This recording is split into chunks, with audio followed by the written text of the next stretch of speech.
Hi, hope you're keeping well. I'm Rachel with Patterns and Pixels Canada, and on today's video, I'm going to be working on block 7 of my Reach for the Stars quilt.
Block 7 has quite a few pieces, so I got them cut yesterday in preparation for doing this video today.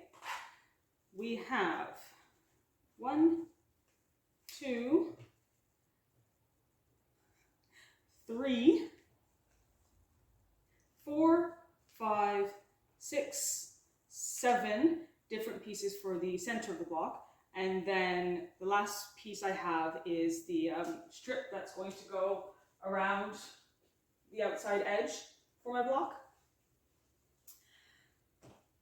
I've said before when I did block 6, which I'll link below, that I find this quilt challenging because of all the pre-cut teeny tiny little pieces, especially with these really small triangles.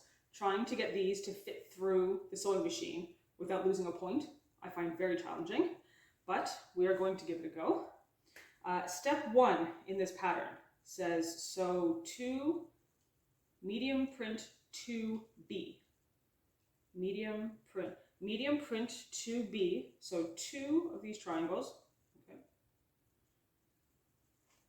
2 of these triangles to each short side of each light print 1C. Light print 1C triangle to create 8 units that measure 2 by 3.5. Did you understand that? Because I didn't. All right, hold on. Oh, okay, I see what they want. I think. All right, I'm gonna move the camera so you can see what I'm doing on my board here.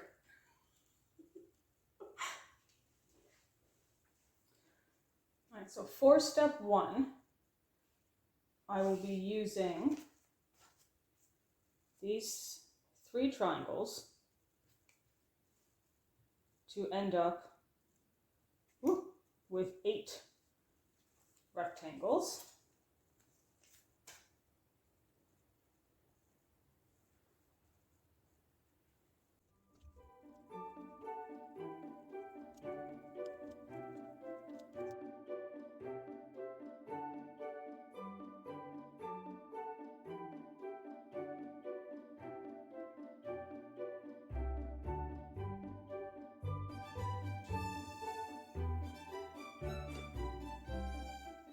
What I'm going to do here is sew just one side of all of the triangles.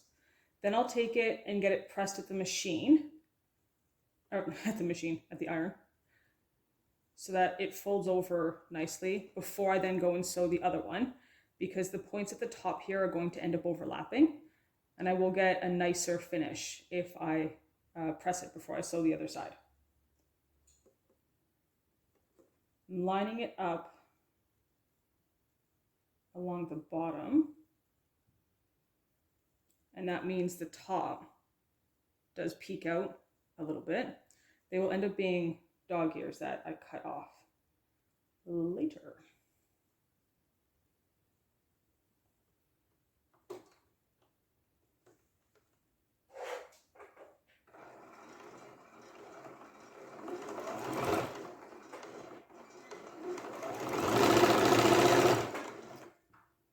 And then I can just leave all of them on the same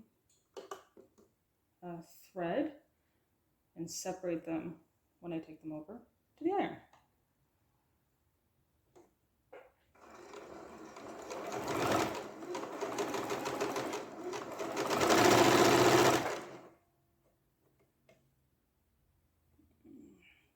So I had my tension still set at a different project. Let me fix that. That should be okay.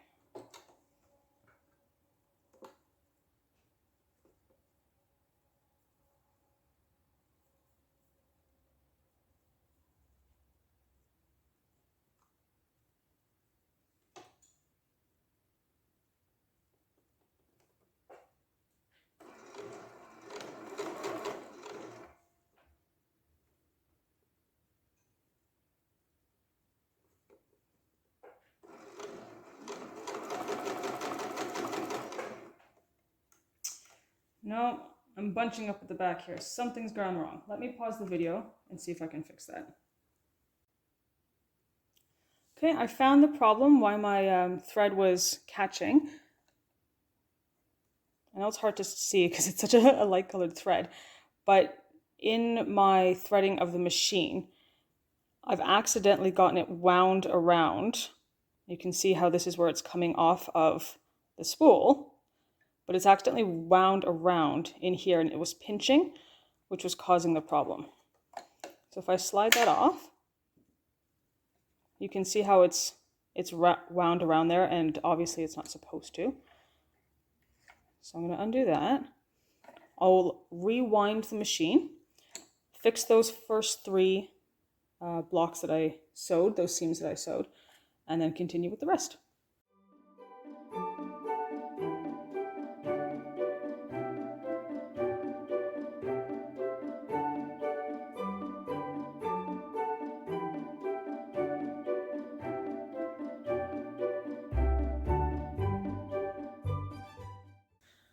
All right, now at the iron, I'm going to press all of my pieces open so that I can then sew across the other triangle. To do that, I'm going to have the light piece flat on my board, and then just a quick little finger press, folding the dark piece over. That will help prevent me from inadvertently stretching the fabric. And then when you iron, you're pressing.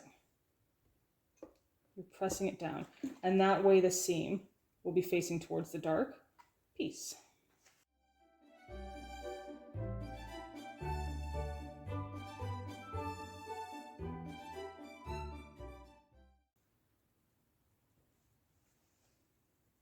Oh, I've realized I've got a bit missing here. I need to fix that before I iron it. It must have been one of the pieces that had a tension issue. All of my right hand triangles have been sewn on. Now I'm going to line up the left hand side, still along the bottom. And then I will end up sewing over just a little bit of the triangle I previously sewed, and I'll end up with sort of like a little, I don't know, cat ears at the top. Cat ears, dog ears, there'll be ears, bat ears, ears of some sort, hopefully.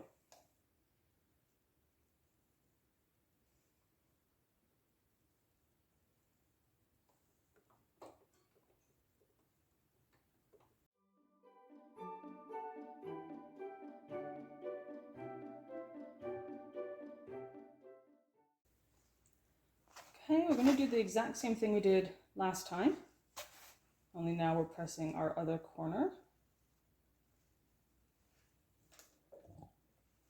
And remembering just to press with your iron so you don't inadvertently stretch your fabric.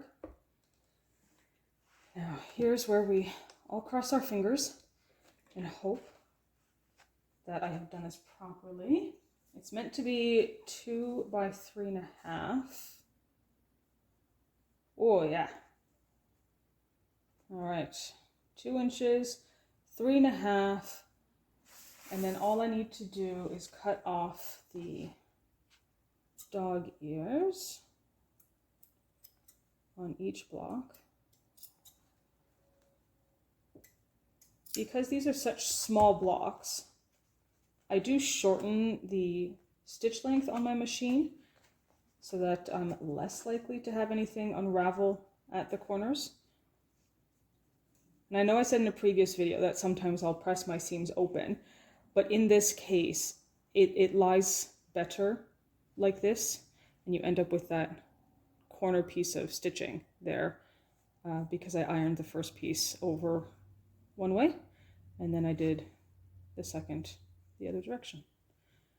All right, first block done. 7 more to go.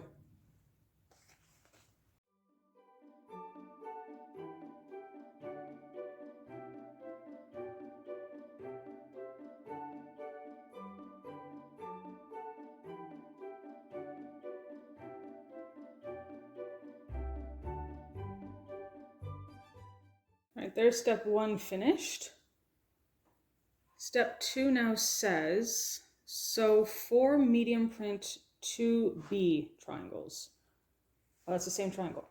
Okay, so 4 of these ones to each side of, let's get 4 first actually. 1, 2, 3, 4. Okay. To each side of 4 light print 1F. Light print 1F. Squares to create 4 square in a square units. 4 square in a square. Okay, hold on. I think I'm going to be doing that, which is effectively the exact same thing I did for these ones, but I'm now going to go all the way around to make a square, and they want 4. So I'm going to use all of, all right, so all of that block will be used. All of that block will be used, and then probably my remaining triangles. All right, let's get that done. The way I'm going to handle doing these blocks is I will sew one side of each of them, then I'll go and press them, come back, and then sew the next side. Then I'll go and press them, come back, sew the third side, press them, and then finally I will sew the fourth side and press them.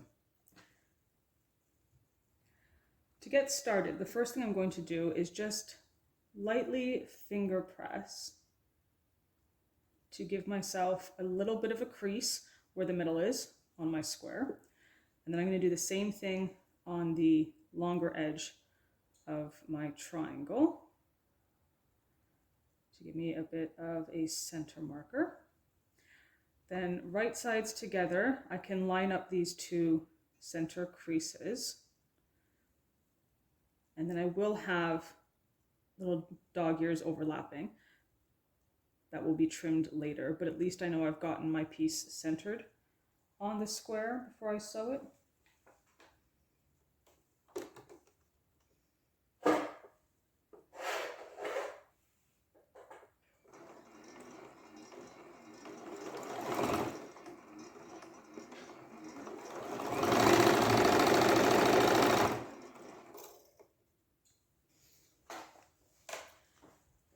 That's the first side sewn. I'm now going to work on the next side. I'll do the same thing I did before, where I will crease it to find the center. Still lining up though with that seam that's now taken up in the first triangle that I sewed, not with that edge, otherwise it wouldn't be centered.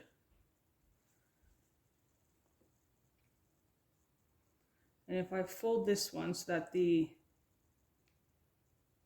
front is facing, the right side is facing out, it nests quite nicely into the little crease that I've made.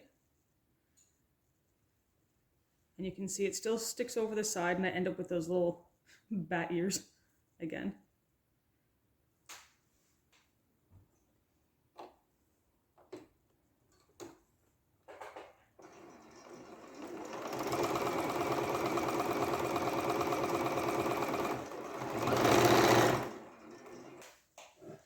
Okay, I've now got 2 sides ready to go. I'll start on the third. And I did just want to show you what I had meant by it's challenging to sew pieces like this. You can see here, I have the smallest little overlap on my triangle. That means that when I go to square this up, I'm going to lose that, which could make my square too small. Whereas this one sewed a little bit better. I did nothing different between the two of them, but obviously when I did this one, either it pulled through the machine a little bit, or maybe I hadn't been careful when I was cutting out these triangles and squares, and so it's a little bit off. What would be better is if the pattern was designed that once you've made your shape, you then cut it down to size. Whereas for this particular pattern, I make all of these little shapes and cross my fingers and hope that when I sew them together, they will be the right size. It just makes it a little bit more challenging. I'm going to keep going and do all 4 sides for each of these squares, but I do have in the back of my mind that these ones, some of them might be a little bit off, which then has a knock-on effect to the rest of my block. I'd have to decide then if I'm going to redo these small little squares or try and make up for any difference in size elsewhere in the block. All right, so let's get started with side number 3. Everything's all centered up. It should match up.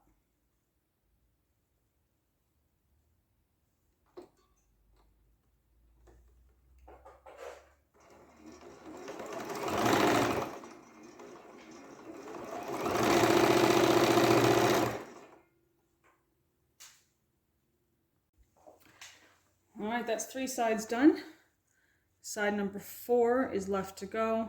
I still had a few pieces that just were a little bit off. I'm really hoping once I've got the 4th side on that when I go to measure the square, it's the right size, because there would be no way to fix this.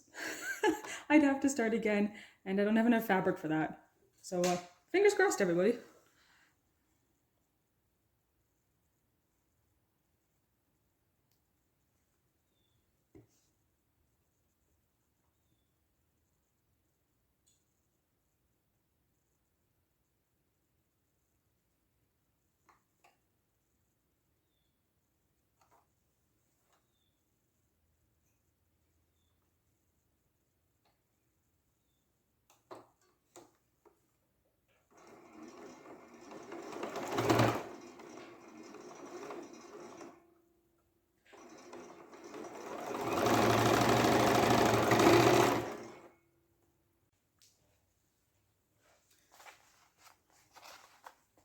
Last little bit of ironing, pressing before I check the size. All right, these should be 3.5-inch squares.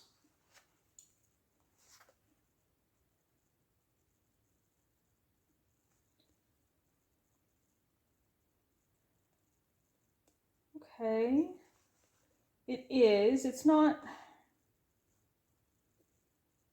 perfect. There is a little bit on this side here where that little overlap is. That line is, let's see, make sure I'm on the camera. That line is 3.5 inches. This one's a bit shy. And that's what I'm talking about. It would be better if I could make a larger square and then cut it down to 3.5 inches.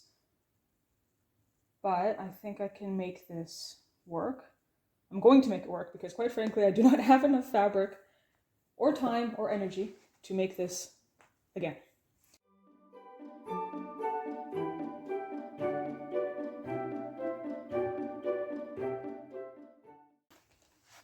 Actually, that one's quite off. Let me see.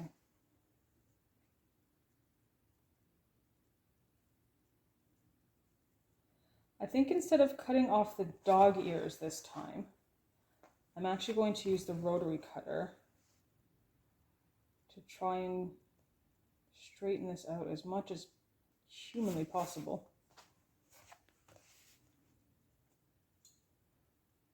I'll see what I can do. All right, let's take them over to the mat.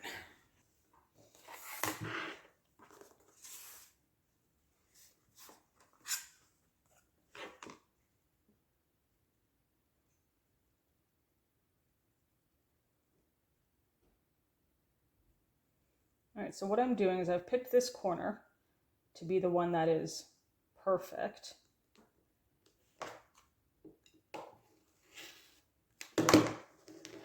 And because I'm using this mat, I don't actually know what the proper name is for it. I call it my Lazy Susan mat because it turns like a Lazy Susan. I don't know if that's what it's actually called. Probably not. That's what I call it. I keep meaning to put a new blade in my rotary cutter, and I keep forgetting to do it until I'm actually using it. All right, so to get these two sides, I do need to, this is my corner that I've decided is perfect. So I'm still starting with matching that side up.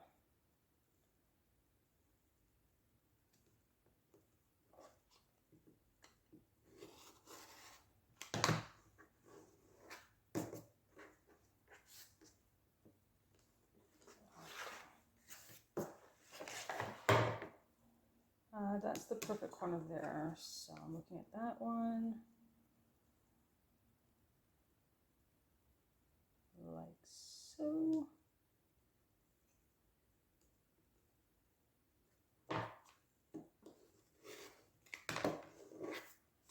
Okay.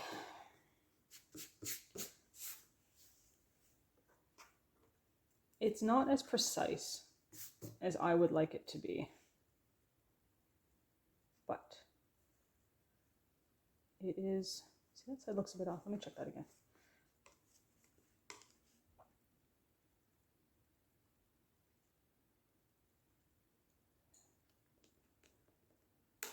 That's probably where the rotary blade pulled. There we go. All right, I'm going to do that now to the other three. Maybe give it another press just to make sure it's as flat as possible. Okay, so there's step 1 and step 2 complete. Step 3 says follow the diagram to assemble your blocks. Okay. So I've got the rest of this to sort of put together like a puzzle. I said in the video I did for block 6 that the instructions are challenging to follow.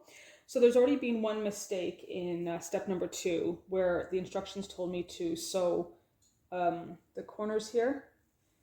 It said to use this fabric, which obviously was a mistake. It should have been the triangle. So I caught that and I sewed the right one. But now I'm looking at the instructions and I've got step 1, 2, 3, and 5. I'm assuming there is no step 4 and it was just a typo, but this is the sort of challenge I'm having with this. I'm now going to see if I can lay out my block based on what the picture shows me.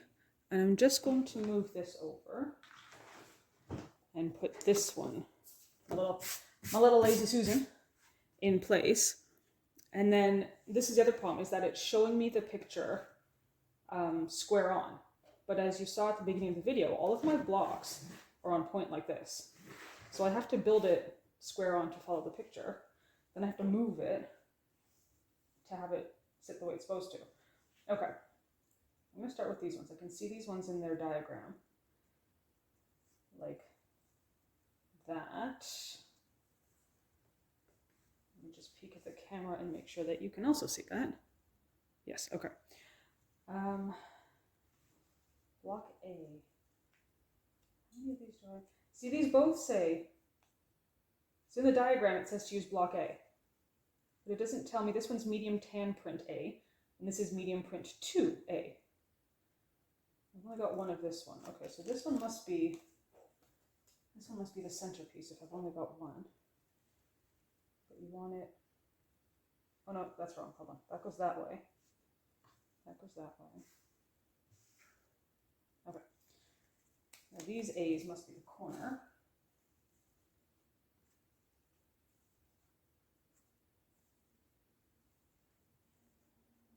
Like that. Okay. Then I've got all these rectangles. So they go here. Okay. The square, no, let's not do the squares next. Let's do these ones.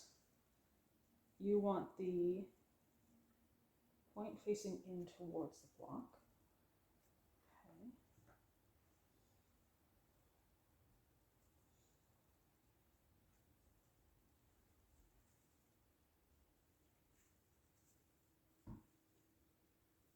And then teeny tiny little squares on all the corners. This has turned into a very brown block. I don't know about that centerpiece being a solid brown like that. It's a bit, I don't know, boring. Okay, so turn that, this is the way it's going to look once it's on the board. And then that means these ones will go around the outside like so. That centerpiece doesn't look right. Where's my...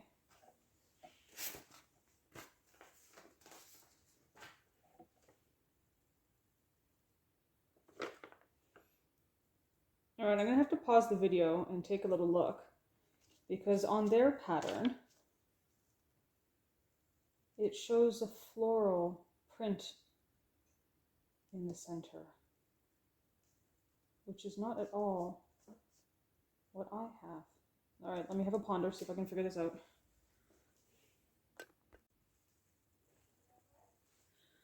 Okay, I've taken a look at everything, and I now know why I thought I had made a mistake. What I have here is correct. However, I'm going to try and show you that block on my computer screen. Oh, you're seeing the ring light. Oh, let me find the angle. There we go. These solid pieces on hers, she has appliqued circles with patterns on them, which of course is not mentioned anywhere in the instructions. So, I don't like this, the way it looks right now. I think it's very plain and boring, and although I do need to have spaces for your eyes to rest when you're looking at my quilt, my very busy quilt, this is too much resting. Too much solid, and I'm not keen on the brown on brown. I don't know if that's giving me as much contrast as I would have liked, but of course I didn't know that we did this as a block of the month, and I didn't know quite what was going to happen when I picked my fabrics. So I'm going to move off from the pattern. This is a piece that I have used throughout my quilt in various blocks. It obviously wasn't called for in this quilt, but I think what I'm going to do is fussy cut one of my flowers to be my center block. I'm not appliquing, I'm going to cut another block to go in the middle and see if I like that more, if it sort of jazzes it up a little bit. So let me do that, and then we'll take a look at what it looks like. There is my fussy cut 3.5 inch square of the different fabric. I'm already loving that a lot more than just the solid piece. The next thing I'm going to do now, I'm definitely going to stick with this, especially with it being on point. I feel like it directionally, it flows that way quite nicely, like the flowers growing up. The next thing I'm going to take a closer look at is all of these pieces. I'm just come a little closer to the camera. The way the diamonds go, I'm going to take some time now and make sure that I like the direction that all the diamonds are heading in. It might sound picky, but hey, it's my quilt and I'm picky, and I want them to all go in a logical direction before I sew all of my pieces together. All right, I moved a few of the blocks to make sure that my diamonds were all going in the same direction in the center. And then I tried to have the ones on the edge all facing as though they were going out from the quilt. That matches the other blocks that I've done. The only ones that didn't quite work out that way were these ones, but at least they're all going the same way. I certainly don't have, diamonds going this way along the edges. They're all facing the same direction. Next step is to sew all of these into rows. So I'm going to take each row like so. I'll sew that one together first, then this one until I get all the way down. And then once I have 1, 2, 3, 4, 5 rows sewed together, I will then attach them to one another. Let's get started with that step. Each of my rows is now sewn together, and I've also already pressed them. In this case, I pressed them the way the block sort of was naturally flowing. So these larger pieces, because I had already sewn a seam there, they wanted to naturally flop to one side. And so I just went with that. And I did it the same for each of my rows. Just let the block sort of tell me which way, the seam tell me which way it wanted to naturally flow. And it worked out well. I'll be doing the seam first, so right sides together. And I can tell, I'll bring this a little bit closer to the camera, that my seams, we're just waiting for the camera to focus. I'd probably come a bit too close. Let's see if I can fix that. There we go. I can tell that each of my seams is going to nest, which will be very helpful when I come to sew my rows together, because I will be able to feel that they're butting up against each other, which means that I will have nice crisp points. Now, speaking of points, another thing I was very careful about when sewing these rows was not losing those points. And the way I did that, let's see if I can get even closer. There we go. Was to make sure that my line of stitching ran right through the center. And that way I knew that I hadn't lost those points in the seam.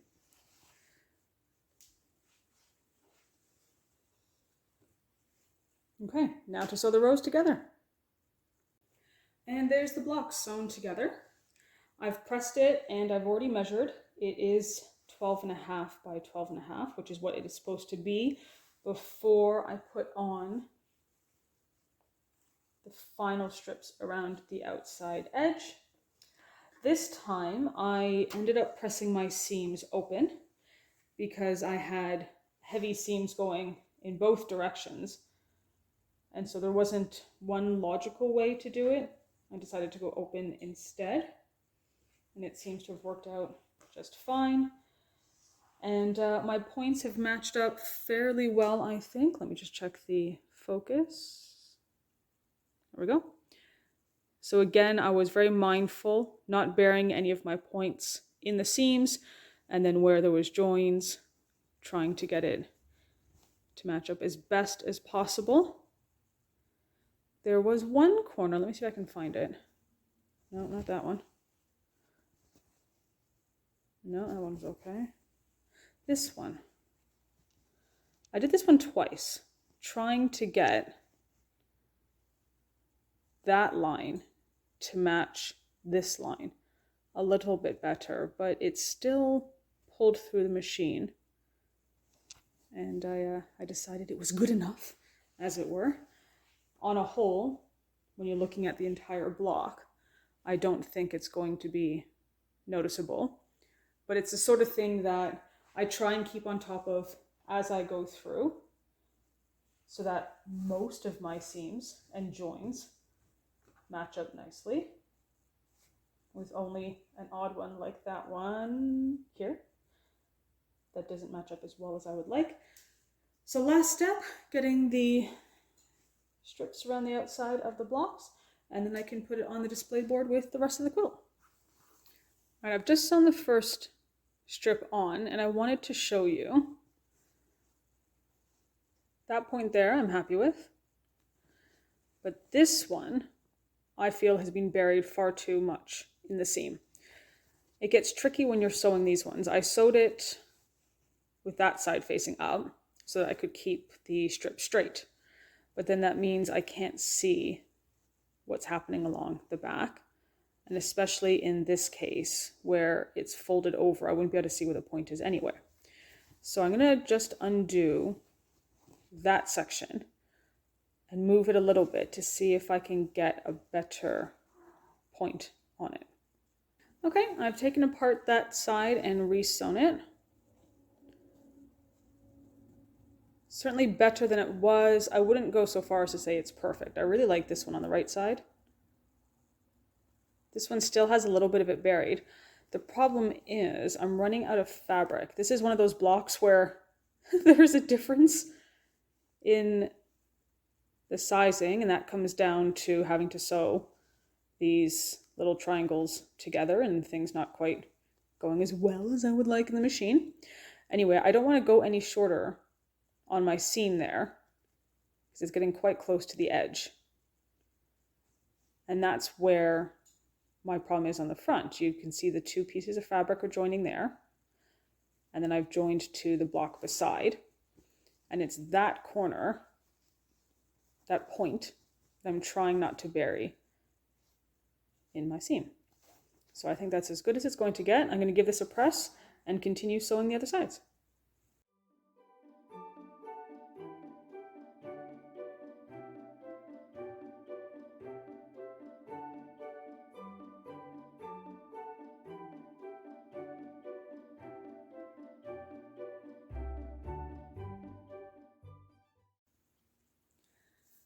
And there's block number 7 finished. Let's get it up on the display board with the rest of the quilt.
Block 7 is finished.